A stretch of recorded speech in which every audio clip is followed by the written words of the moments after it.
ಅದು ಸೈಲೆಂಟ್ ಆಗಿತ್ತು ಸರ್. ಒಂದು ಈಡೇರ್ತಾ ಇಲ್ಲ ಅನ್ನೋದು ಸರ್. ಯಾಕಂದ್ರೆ ನೀವು ಯಾರು ಹೇಳಿದ್ರು ಹಂಗಂತ?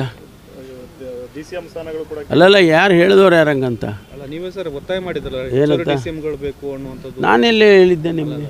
ಒತ್ತಾಯ ಇತ್ತು ಸರ್. ಅಲ್ಲಲ್ಲ, ಕೊಟ್ಟರೆ ರೇ ಪ್ರಪಂಚ ಬೇಡಪ್ಪ. ಈಗ ಯಾರು ಹೇಳಿದ್ರು ಹೇಳಿ, ಸ್ಪೆಸಿಫಿಕ್ ಆಗಿ ನಾನು ಹೇಳ್ತೀನಿ. ಒತ್ತಾಯ ಅಂತ ಇತ್ತಲ್ಲ ಸರ್. ಯಾರು ಒತ್ತಾಯ ಯಾರು ಮಾಡಿದರು? ಸತೀಶ್ ಜಾರಕಿಹೊಳಿ ಅವರು ಗೊತ್ತಿಲ್ಲ ನನಗೆ.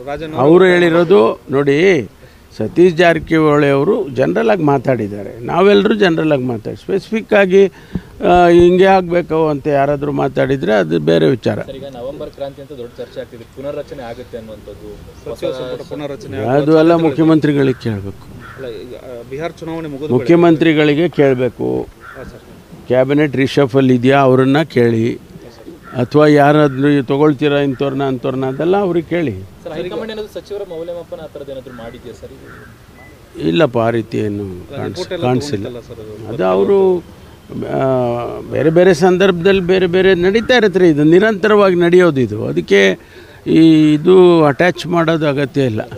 ನವೆಂಬರ್ ಕ್ರಾಂತಿಯಲ್ಲಿ ಸಚಿವ ಸಂಪುಟ ವಿಸ್ತರಣೆ ಎಲ್ಲಿದೇನೋ ಯಾರು ಹೇಳಿದ್ರು ನವಂಬರ್ ಕ್ರಾಂತಿ? ನಿಮ್ಮ ಮಿನಿಸ್ಟರ್ಗಳೇ ಮಾತಾಡ್ತಾರೆ. ನಮ್ಗೆ ಗೊತ್ತು. ಸಿಎಂ ಏನಾದರೂ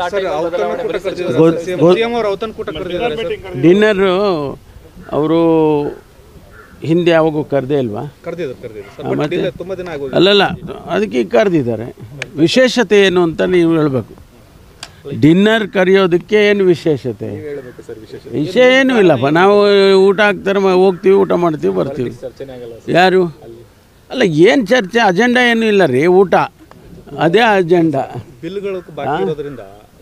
ಕ್ಯಾಶುವಲ್ ಆಗಿ ಅವೆಲ್ಲ ಕ್ಯಾಶುವಲ್ ಆಗಿ ಮಾತಾಡೋದು ಬೇರೆ.